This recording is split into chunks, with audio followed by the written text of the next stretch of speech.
Crosity rate +1. Welcome from the pages of Power Slam issue 16, November 1995. A high-octane blast, straight from the heart of the most electric era in wrestling history. So hit like, smash subscribe, ring the bell, and buckle up, because in the next 60 seconds, I'm going to run you through everything detonating inside this magazine before we dive headfirst into the deep, chaotic, gasoline-soaked details. The Undertaker rules the fan request spotlight, chosen by readers across the UK. Diesel and Shawn Michaels become tag team champions for exactly one night thanks to the baffling triple-header main event. Akira Hokuto and Mima Shimoda rise as the 101st WWWA Tag Team Champions in an AJW Classic that melts the walls of Kawasaki Stadium.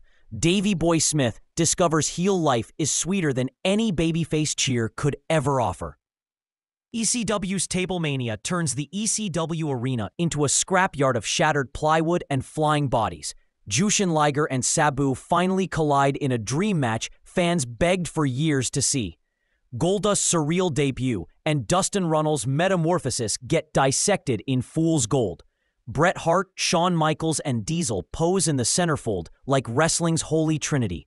The letters section combusts with British wrestling passion and sarcasm. And Sting hoists Keiji Muto in this month's See Ya to close the issue with a wink.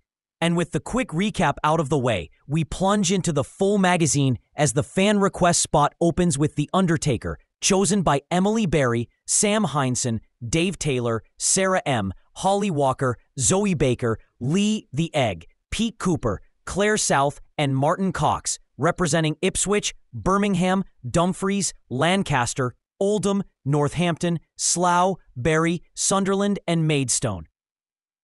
A fitting omen for an issue drenched in darkness and chaos, and the table of contents lays out the battlefield. Champs for a day, 101, enjoying life on the other side, Table Mania, Liger versus Sabu, Fool's Gold, plus From the Top, Stateside, Vid Review, Manners Matt Musings, The Centrefold, Letters, and See Ya.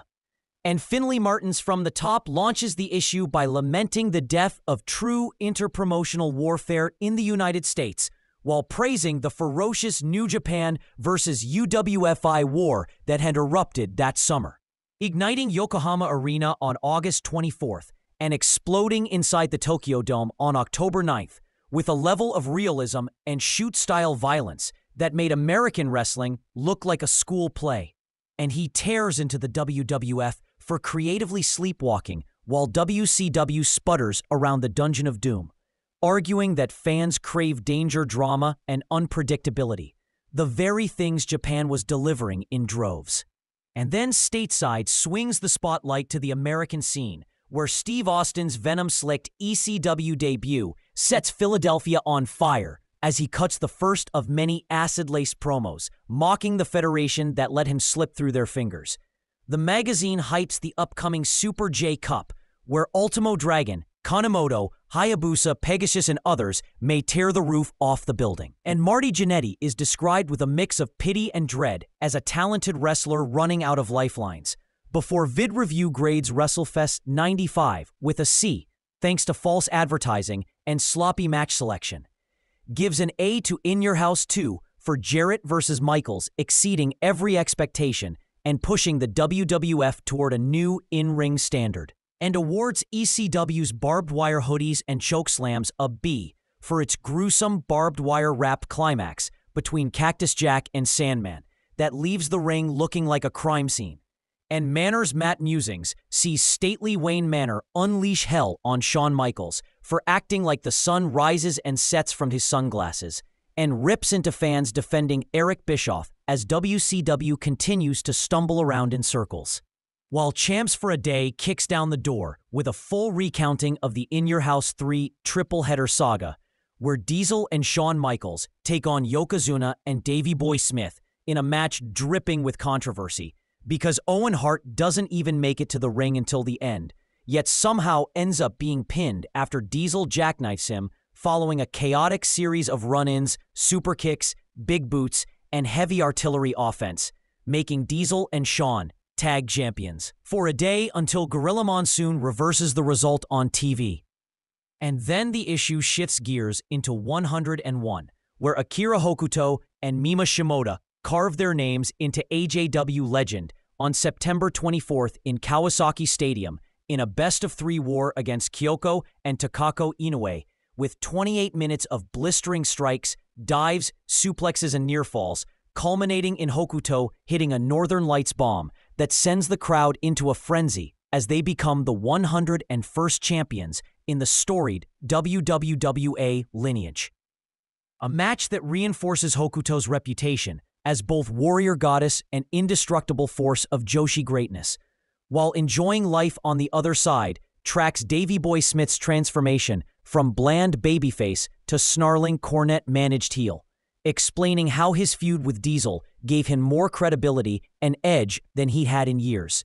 And Tablemania blows the roof off the magazine with its celebration of ECW's September 16th arena show, where tables died by the dozen as Public Enemy, Taz, the Eliminators, the Pitbulls, the Dudleys, and half the roster treated furniture like disposable ammunition.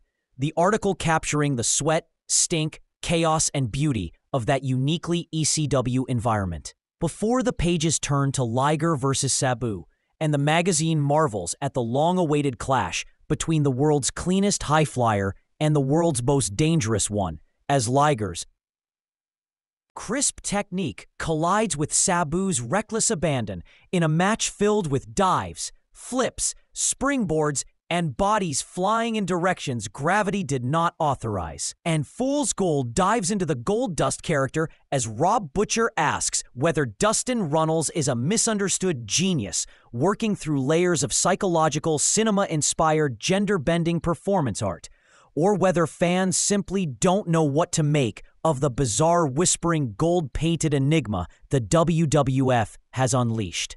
And then the centerfold arrives in full glossy glory, featuring Bret Hart, Shawn Michaels, and Diesel as the three pillars of 1995 WWF, equal parts glamour, muscle, and charisma, posed as if the entire wrestling world revolves around them.